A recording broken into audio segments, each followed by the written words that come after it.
Okay, welcome to a brand new day. And welcome to church. Everybody decides where they worship. Important thing is, whatever you do, be sure you're guided by the truth. So good morning, everybody, once again. Now, you know the drill. We'll start for real by 10, but as usual, let's talk. You can very well imagine that my subject today has been largely provoked by the gathering of ruiners in Abuja, the celebration of the disastrous one who lives on the rock in Minna. So even though I would have preferred to wait until 10 o'clock before launching into anything related to that odious fellow, you're just going to have to tolerate what I'm going to do now. So here is the thing, right? Papa Adebanjo died at 96. And there was, I grew up with my grandparents, and I pride myself on being quite vast in Yoruba proverbs. But I learned one from Baba Adebanjo, talking to him. He has this proverb. He says, "Àìtódò tọ̀sí là ń pé k'Olúwẹrí kó dọwọ́ bojú pípa fẹ́ tọ̀." It's a difficult one to to translate. So I think it is best if I interpreted it for you. But what it says really is that it is only cowardice that will stop a man from doing what he wants or he needs to do. Àìtódò tọ̀sí. Now, I can't help but, and he lived by his words. Some of you might be unaware, but Chief Adebanjo spent time in prison during the treasonable felony trials of the 60s. He was in prison in Ghana. And during the Nadeko days, there is one that is even in the public space when Abacha's goons were busy killing people up and down the place. Chief Adebanjo famously responded that all Abacha and his goons would ever hold him was merely a bullet. Just one bullet. That was all he believed he was owed. Such was his readiness to die for his belief. In the midst of all of these, a general, bandit,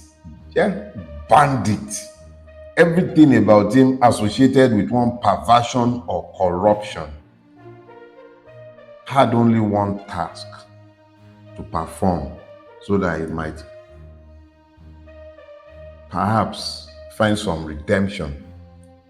And what did he do? He annulled the election. And 32 years later, this man presumes to rewrite history by his tissues of lies, half-truths, urban legends, and what have you. A general. Because he was afraid of Sani. A general. The only person who appears to still be alive amongst the many people who should be blamed instead of Ibrahim Badamashi Babangida, David Mark.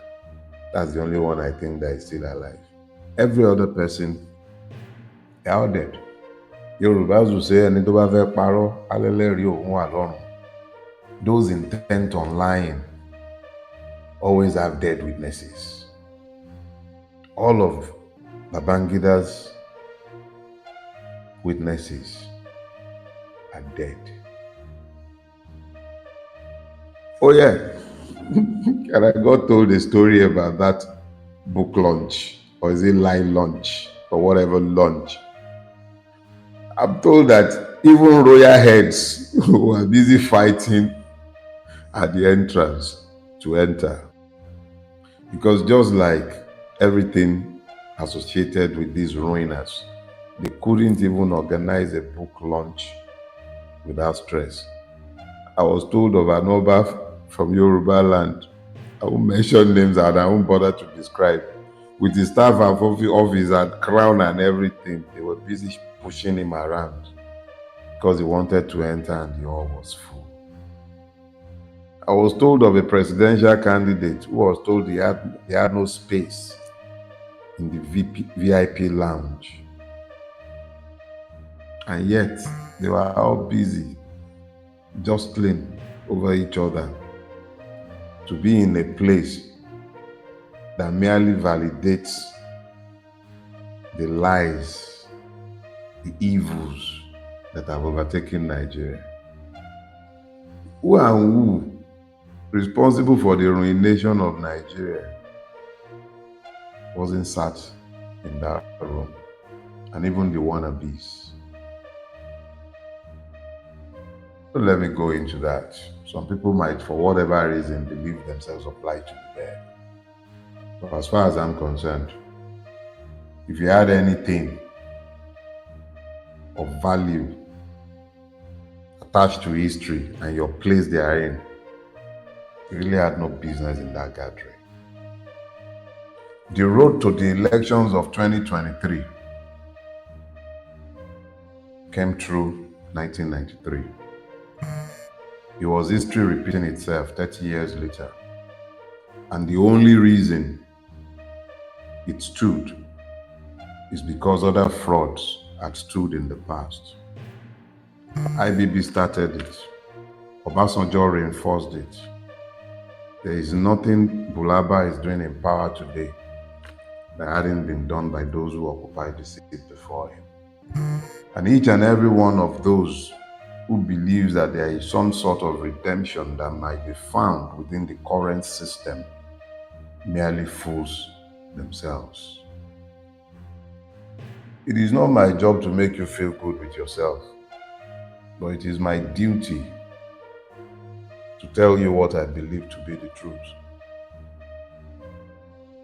Am I infallible? Far from it. I made horrible errors, both in my own personal life, my economy. I make errors every day, every last day, like each and every one of you. But when it comes to the subject of this our country, I think it is time we're honest enough with each other to tell ourselves the truth.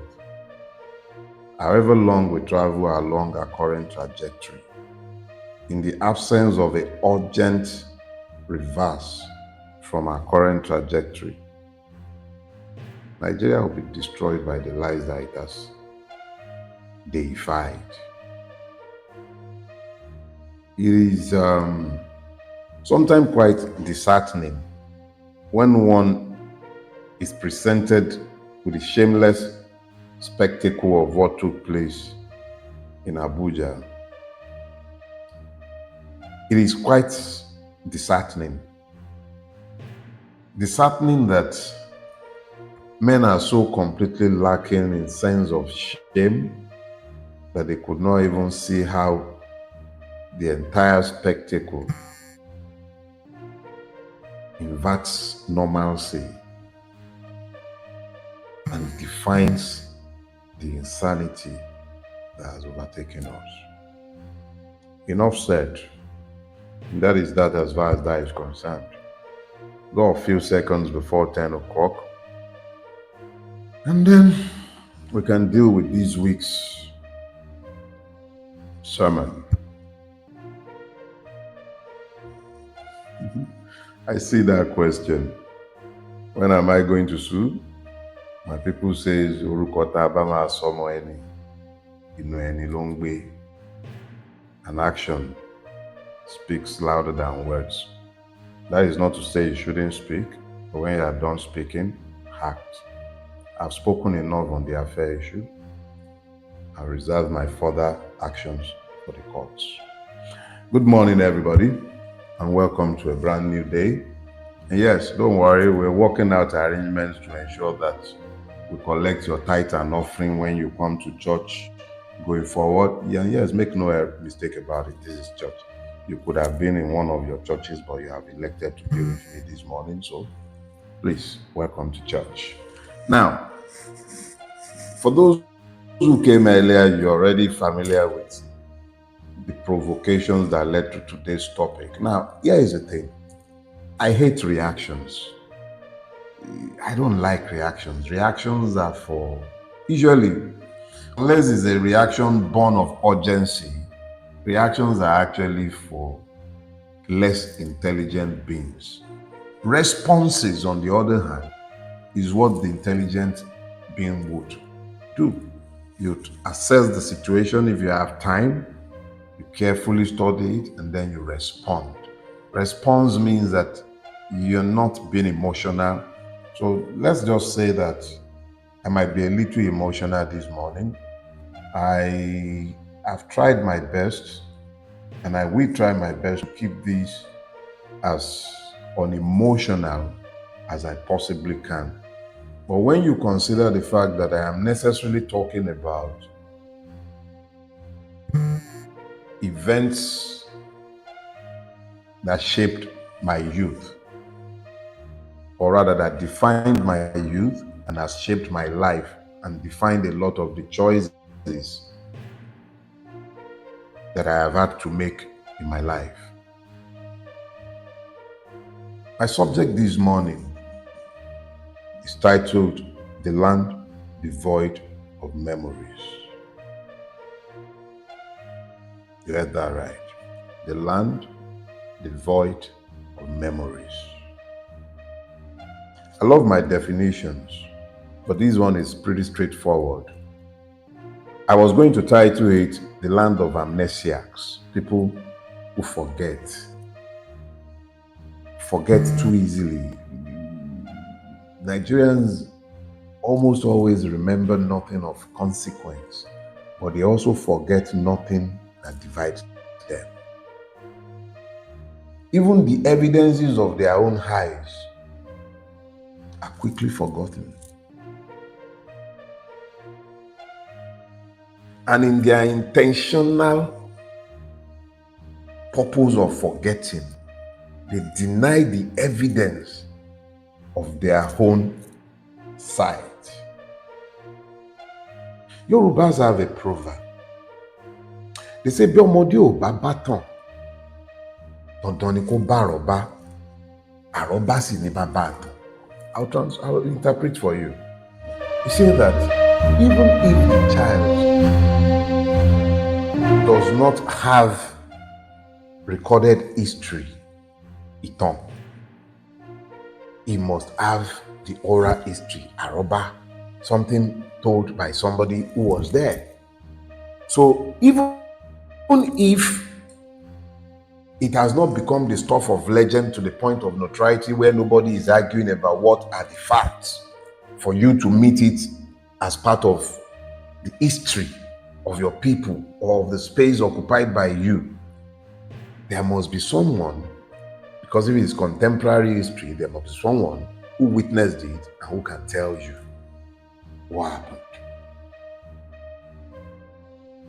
But this is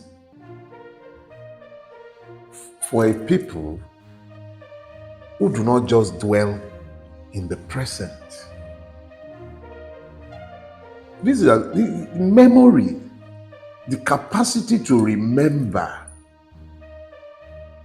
is given to those who have retained the capacity to think, who have retained the capacity to discern. Those are the ones who have the capacity to remember, to memorialize, to retain their recollection of what had gone before. But when a people have been purposefully, deliberately rendered existential, as the Nigerian has been, what tends to happen is that they are focused on what are they going to eat, where are they going to live, how safe are they where they are living or existing. These basic considerations that we should be well above are the things that preoccupies the Nigerian. He gets up in his house if he's living in a place like Lagos and is employed at any distance from his home, whether self-employed or working for someone else. The average person living in Lagos does not sleep beyond 5 o'clock. Average, I said, I did not talk. Anyway, so he does not get back home again until about 11 in the evening. And those are the bulk of those who should be the critical mass of thinkers, memorializers, those who have kept memories that shapes their future. They are too occupied. Weaponized poverty, weaponized ignorance that constantly tells them what to think, who to blame. Their oppressors own the media, print and electronic. They belong to the oppressors. When the lion is the one that repeatedly tells the story of the hunt, he would always glorify the predator. Constantly, they are told who to hate, subtly and by innuendos, and their memories are distorted where they are left. So you've got weaponized ignorance, you've got weaponized poverty. So how do such a people retain their capacity to remember? Where they have failed to make the people forget, they have either falsified history or sullied the memories of the heroes, the labors of heroes past. What heroes, I pray? Can you really, in good conscience, point to a single Nigerian hero that had not been destroyed by the specter of religiosity, ethnicity, or some other slander or propaganda, so that those in the present who have ruined and are continuing to ruin the country do not have anyone by which they might be compared? Look, it is not by accident that for over 2 decades, history was removed from our curriculum. The curriculum is already useless enough as it is. It's graduating engineers that cannot build roads, and you still have to bring engineers from Lebanon, from Turkey, from China, everywhere but Nigeria, on almost all major projects in a country of over 200 million people. We are exporting. Look, don't let me be derailed. Critical point is this: deliberately, almost everybody capable of remembering have found themselves undermined by something or the other. They've either been forced into some form of exile or the other, or they've been bought and silenced. So nobody ever seems to remember anything again. They demand that we must forget.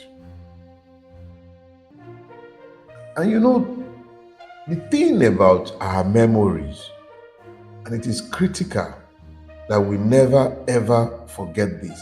The thing about our memories is that they are also the guides to our future.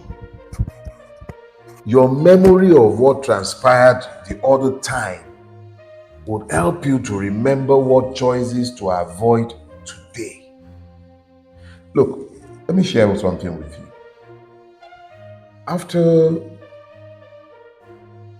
the EndSARS protest in 2020, I began to observe a very strange phenomenon on my Facebook feed. Facebook was my introduction to social media. And then I noticed something very strange began to happen in early 2021 actually. I couldn't access my Facebook memories. So I had my lawyers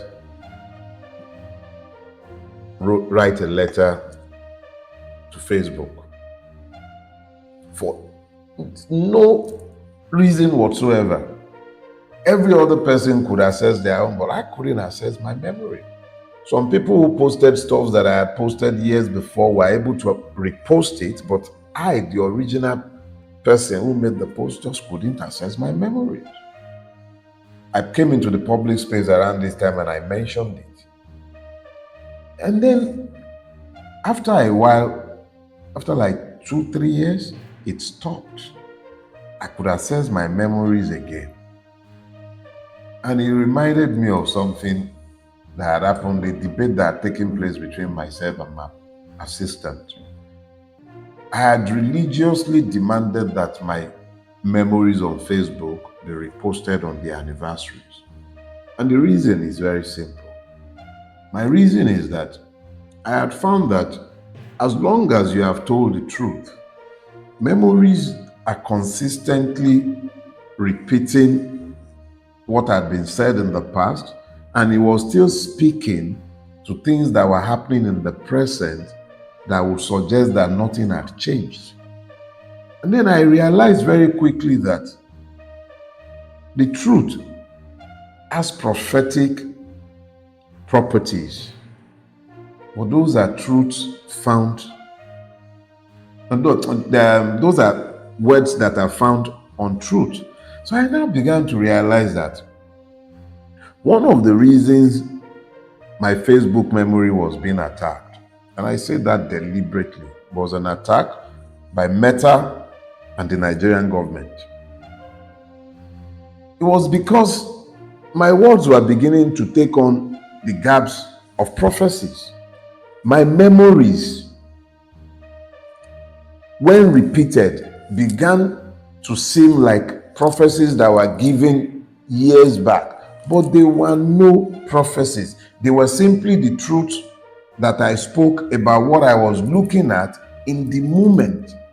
And so, speaking the truth in the moment, building truthful memories guides a society to sanity. If we, as a society, instead of doing this, now becomes deliberate in our attempt at distortion of memories or deletion of memories so that people do not remember what had gone before, how do they guide themselves into the future?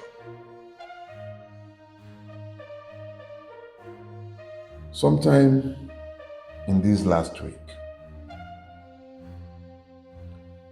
a collection of men and women sat in Abuja, and a decrepit man, lacking in integrity, a man who blighted this country, was launching a book. He was launching a book where he essentially honed up to the crimes that he committed against the Nigerian people and the Nigerian state. A crime that culminated in the ruination of multiple lives, the death and burial of untold numbers in unmarked graves.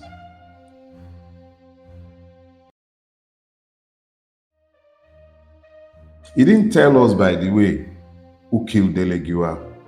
Not a word. At least I haven't seen any from the excerpts that have been flying around with the book that they are deliberately giving away cheaply because it's a bundle of lies. But sat in that room, before talking about those sat in that room, I think it is important that, without intending to scandalize anyone,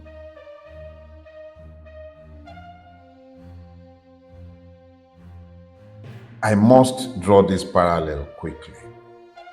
About 2-3 years ago,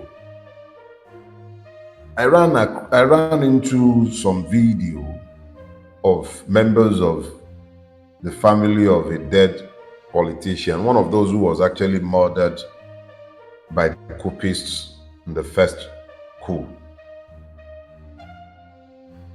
And his children were celebrating, I think, a memorial in his honor.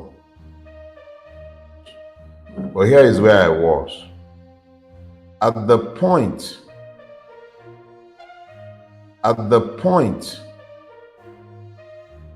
when their father was killed in the first coup, the man was reputed as being the most corrupt of Balewa's ministers. But by the time his children were celebrating his memorial, he was being celebrated as a great nationalist.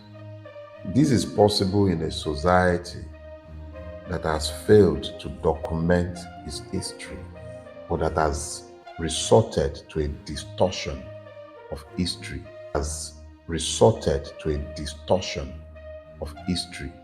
So those who should be examples of reprobates are being nullified, even as the witnesses of that history have died out. So as a society, when you fail to document history, you concede the right to write whatever they care in their hagiographic exercises.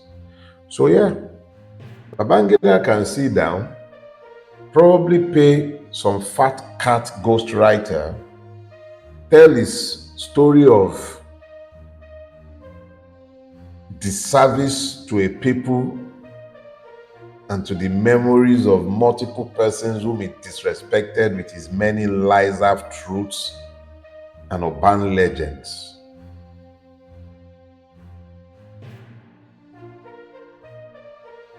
And if we shall fail to take on the duty of preserving our memories and writing our stories, we will yet find that in generations to come, the rogues will be the ones being applauded, and they would have managed to criminalize the saints. The real heroes would have been forgotten.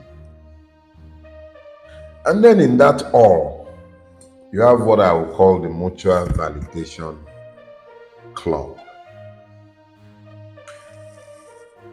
One of those, and I'm not talking about written history, I was there as a witness of history.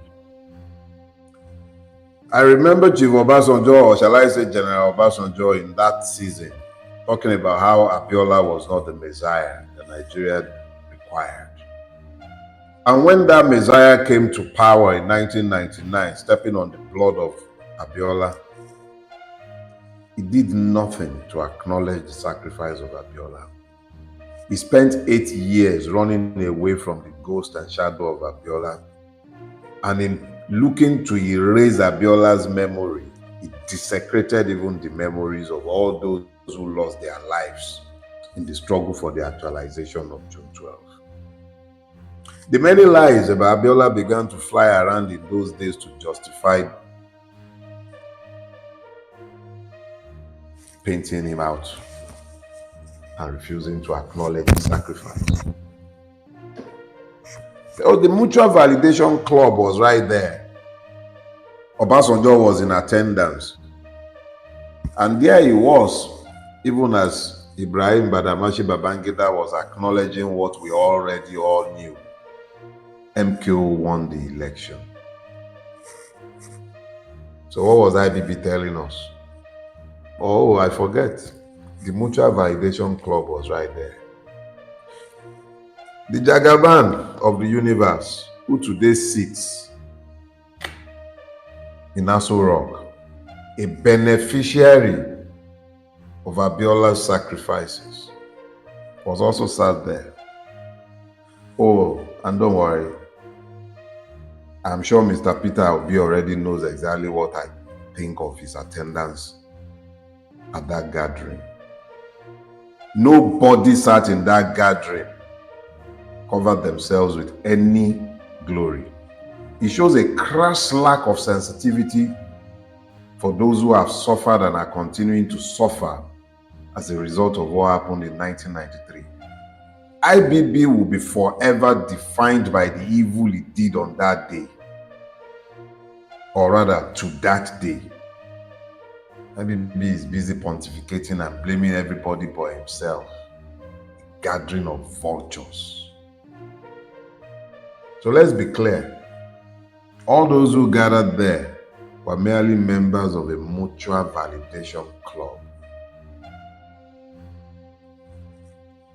Ibrahim Babangida told us nothing we didn't know. All he did was what he has always done. Play one end against the other. With one mouth, he was talking about how it wasn't an Igbo coup. With the same mouth, he was talking about how Awolowo is not a lover of the Igbo people. What does it matter now? Which one is which? After how many dead? What does it matter? We have a duty to remember.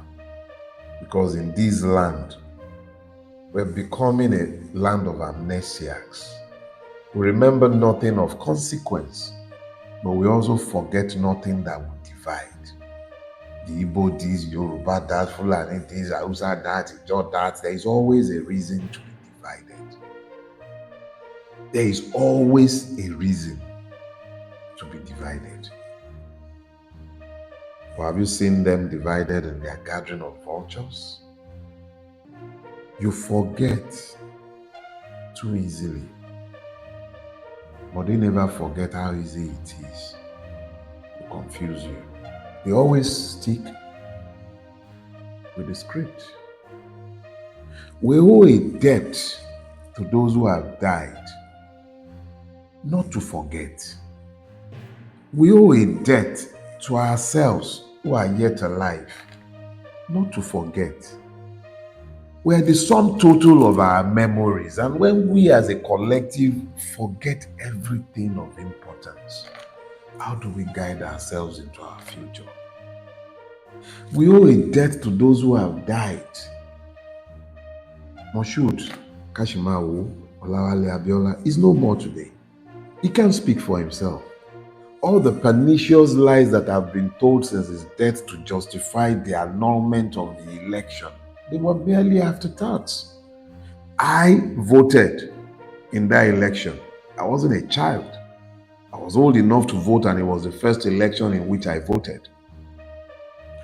All these pernicious accusations came after the fact, just to justify the annulment, to justify what a bunch of ne'er-do-wells sat down in a room to do. If he was a drug pusher, why wasn't this in the public space for us to decide whether we wanted a drug pusher or not? That was in the public space in 2023, and it didn't make any difference to the outcome because our choice did not count. The only reason our choice did not count was because it did not in 1993. If our choices had mattered in 1993, they wouldn't have dared 30 years later to tell us to go to court. Let us be clear about that. We have a duty to the dead to remember.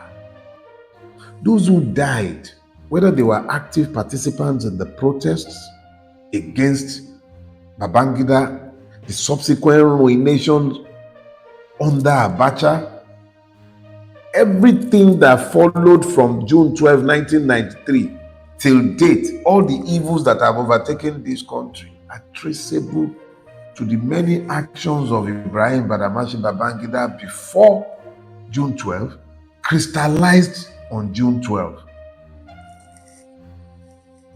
The ultimate expression of citizenship is the right to choose who leads you.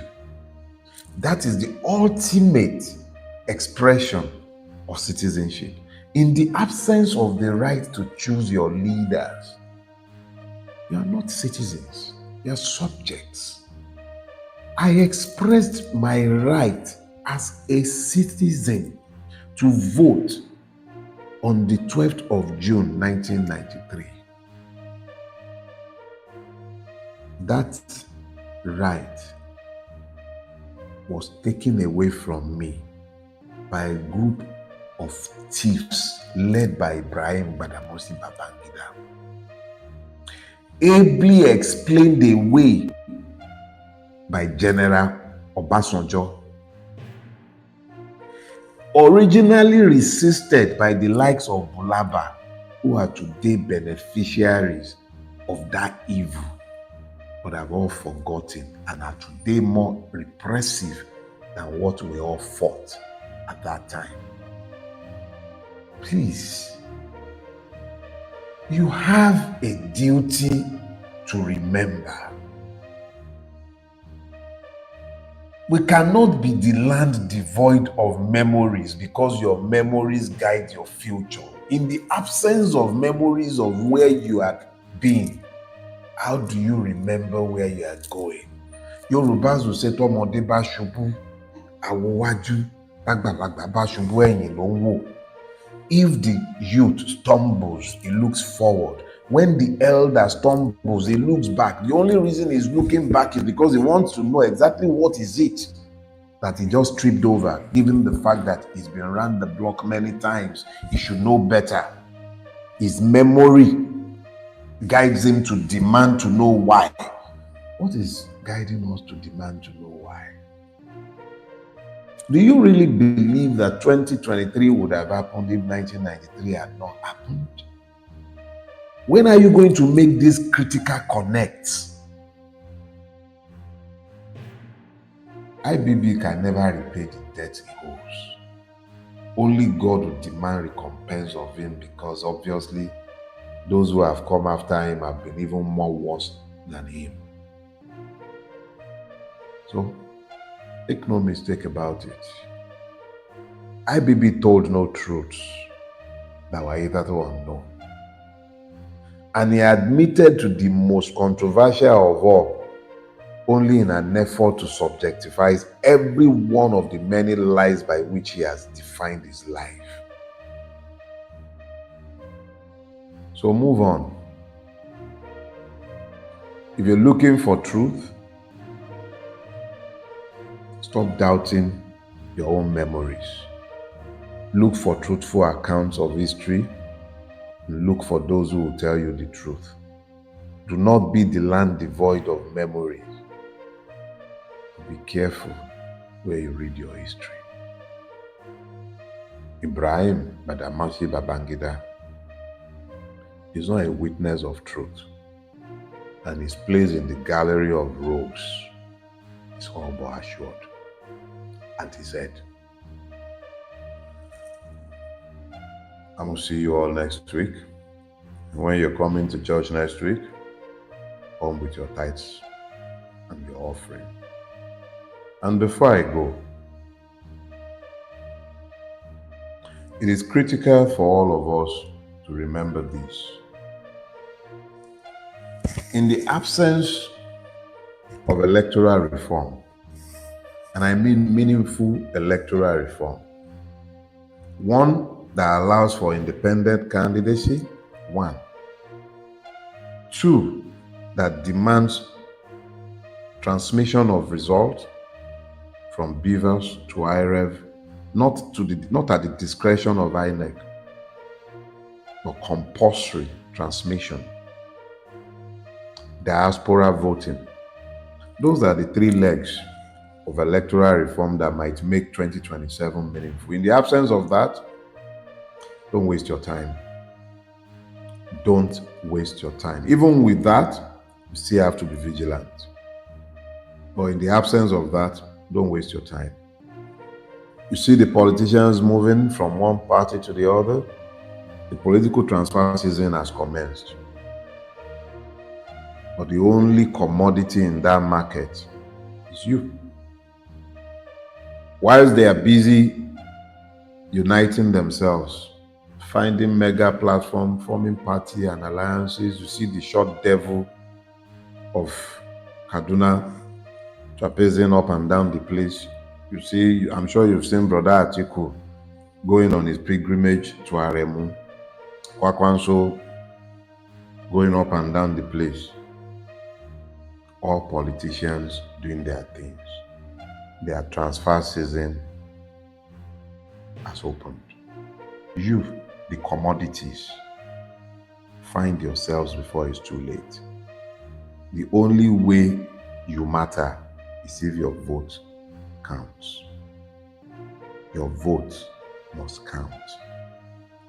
Don't forget that. So I will see you next week. Stay blessed. Love you all. God bless.